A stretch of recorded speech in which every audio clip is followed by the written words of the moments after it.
Warren Buffett says diversification is a protection against ignorance. And Mark Cuban doesn't sugarcoat it at all when he says diversification is for idiots. And as smart as those guys are, as rich as they are, it was Forrest Gump that got me to thinking about diversification for the rest of us. How to protect our downside facing a very uncertain future, and why you should consider it too. Because a storm is a-coming.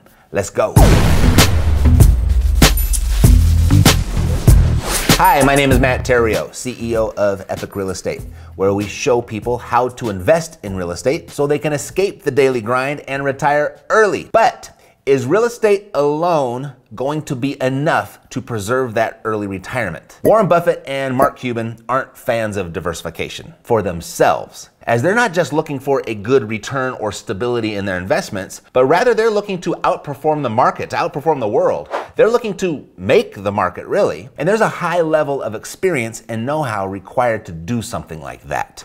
And if you have that experience and know-how, I don't know, maybe they're right. Fuck diversification. Play big. Now, if you don't have the tools, the resources, and expertise to make the market, and that would be most of us, Buffett actually does say there's nothing wrong with diversifying to protect your downside. Now, in today's world, where we're all facing a very uncertain future, the expression downside can mean more than just a stock market crash or a real estate crash. And I think we're all a little more than concerned these days about stuff like the value of our dollar, national security, home security, global pandemics and their variants, new government leadership styles, civil unrest, energy and utilities. I mean, will the economy ever fully be open again? And how long will we be expected to wear these damn masks? And we're all thinking about this stuff. We're all thinking about the multitude of various ramifications of those things should we take an inadvertent right turn at Albuquerque. See, you know, I knew I should have made a left turn at Albuquerque. And if you think about all of those things, downside has a much different meaning than it did 10 years ago. Shoot, has a very different meaning than it did just 12 months ago. Listen, I'm not smart enough to tell you what's going on, but I am smart enough to know that something is going on. I mean, the sky is getting dark and the water is getting rough, and the possibility of a severe change in weather has me seriously thinking about true diversification, of how to truly protect my downside. And I'll tell you what I've come up with. I'll tell you what I'm doing, and you may want to grab a pen to write some of this down. I've got a few resources for you. Do you remember when Forrest Gump famously said, "Life was like a box of chocolates. You never know what you're gonna get."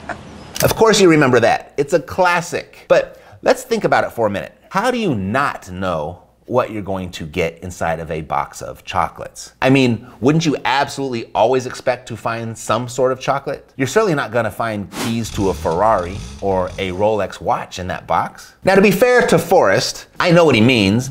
In the limited context of a box of chocolates, you may have different types of flavors and different fillings, some with nuts, some without, some with chewy centers, some with fruit centers. And to Forrest, that made it all a very big adventure. But unfortunately, this limited Forrest Gump view of what variety means is exactly the same mentality traditional financial planners use when they talk about investment variety, or to use their word for it, diversification. Now, diversification is one of the larger cornerstones that financial planners teach to their clients in traditional investment vehicles like mutual funds. Clients are taught that diversification is a key element to providing a safe portfolio for the long term. And to stockbrokers, diversification means simply purchasing stock in different companies and different sectors of the economy, and then breaking them up between stocks, bonds, and cash. Following the diversification advice of financial planners, stockbrokers, and your favorite money guru doesn't have you diversified at all. And quite exposed, really, and perhaps more today than ever. Now, if that's hitting a little too close to home, consider true diversification and getting the Forrest Gump mentality out of your investments. In reality, there are three major asset classes of investments, and they are not stocks, bonds, and mutual funds. That's not the three that I'm talking about. The first major asset class are paper investment instruments, which is what you're investing in when you purchase stocks, bonds, and mutual funds. They're all the same thing as far as the investment class is concerned. They're all market driven, and they are all in the same box. Now, if you're missing paper instruments in your portfolio, by the way, like I was until just a year or so ago, I put some special links in the description below where you can get some free paper investment instruments. Yeah, real stocks for free when you open up an account with Webull or Robinhood by funding your account with just $100. That's all it takes to get the free stocks. And I signed up with both just to get those free stocks for myself. And I ended up with 6 of them, real ones too. I got ADT, B of A, Sirius Radio, and Hecla Mining, of which that one right there is up almost 87% since I got it. So you can see the links in the description to grab your free stocks too. Now back to stocks, bonds, and mutual funds. By having a variety of these chocolates, as it were, does not make you truly diversified. Sure, on a hot day, your milk chocolates melt faster than your dark chocolates, and that is to say, when the stock market melts down, maybe your stocks fall faster than your bonds. But there's nothing directly here under your control. You just got a bunch of melted stuff. Now, this doesn't mean that paper instruments don't belong somewhere in your portfolio if you feel they're right for you. It just means you may be operating with a false sense of diversification, and thus a false sense of diversification's promise, which is safety. Now, the second truly separate asset class you can invest in is business. Specifically, business that can be scaled to run without you, without your presence or your involvement. And you may do this actively or passively. So if you're an architect and you can actively train other architects to create designs and get a sales team to find clients, you can sit back as an owner and casually steer the ship and collect the proceeds. On the other hand, if you passively lend your cousin's architecture firm, say $50,000 at 10% interest so he can expand his operations, even if your architectural skills end at drawing stick figures, you are still investing in a business. With that said, owning your own business, even if it's a part-time thing on the side, is an underrated investment class. Owning your own business gives you control over your income. It gives you extra money to invest, to further diversify, and the tax code treats business owners far better than employees. And that's important because when higher taxes have been promised by the new administration, you can save a boatload by simply owning a small business. I mean, be a consultant. Sell what's up here, or sell information online like ebooks or courses. Sell stuff on eBay or Amazon. I don't know, flip sneakers. People are making millions doing this type of stuff, even on the side. The third asset class, of which could double as your business, and it's quite frankly the most versatile asset class, and that's real estate. This is the asset class that I first chose to set myself financially free by embracing income properties and the passive income that they generate. Real estate works. It has produced more wealth than any other asset class. In fact, most people simply don't stand a chance at any sort of financial freedom unless they do incorporate real estate somewhere into their financial plan. And everyone deserves a chance. So those are the 3 major asset classes, but there are more, and I've diversified into all of these, and I'll share them with you. You know, a few years ago, I put some discretionary money into some cryptocurrencies like Bitcoin, Ethereum, Ripple, and some others. And in hindsight, that seems to have been a good move, not just because they've 10x'd, at least, but cryptocurrency is going more mainstream by the day. For example, PayPal now allows its users to hold and shop with Bitcoin. Tesla just invested $1.5 billion into Bitcoin.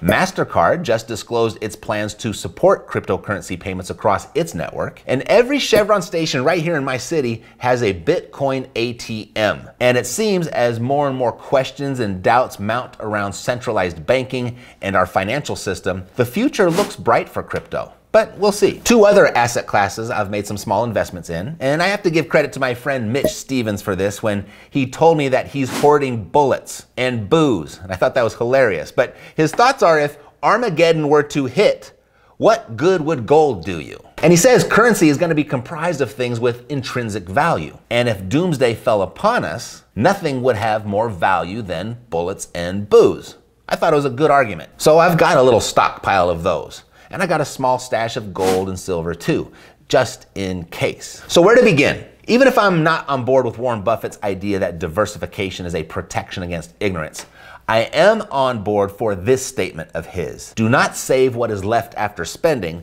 but spend what is left after saving. In other words, pay yourself first before paying your bills. Now, that was difficult for me to grasp initially when I was introduced to this concept probably more than a decade ago.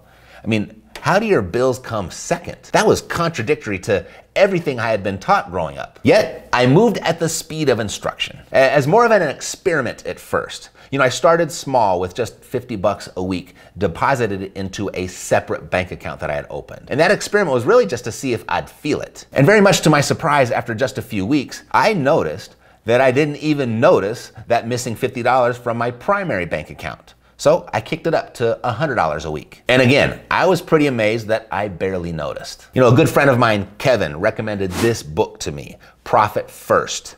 And this took it to an entirely different level to where paying myself first was now automated. And then it evolved into automated diversification. You see, when I make a deposit, automatically some money goes to savings, some goes towards investments, some goes towards taxes, and then some goes to a vacation account. And whatever is left over, my bills get paid with. And to this day, I am slowly inching up the amount of those automated payments to myself. I do that every quarter. And this actually makes another very strong case to start a business, to increase the automated payments to yourself. Get the book, get it done. It will change your life. My Amazon link is in the description below. And when you use it, Amazon kicks me back like 15 cents or something like that for each book sold. It's pretty small, but over time, it adds up and gets deposited automatically into my diversified portfolio. Now, stocks, bonds, and mutual funds does not a diversified portfolio make. So look outside of paper instruments to protect your downside. I mean, things are getting really weird right now, and it probably wouldn't be a bad idea to start preparing for extreme weirdness. I mean, at the very least, if nothing goes wrong, you're gonna sleep a whole lot better at night. Because here at Epic, we know that most people are living a life of financial sacrifice and betrayal. That's why we're here, to show people how to get their money to work harder for them than they did for it, saving them and their families from a lifetime of financial worry. Really glad that you found us. And now that you did, what did you find most valuable here today? Let me know below. And who do you know that needs to see this? When their name comes to mind, please share it with them. Oh, and if you're already subscribed, I went ahead and I pulled this video out here special for you to watch next. Otherwise, I'll see you next time. Thanks for watching. Take care.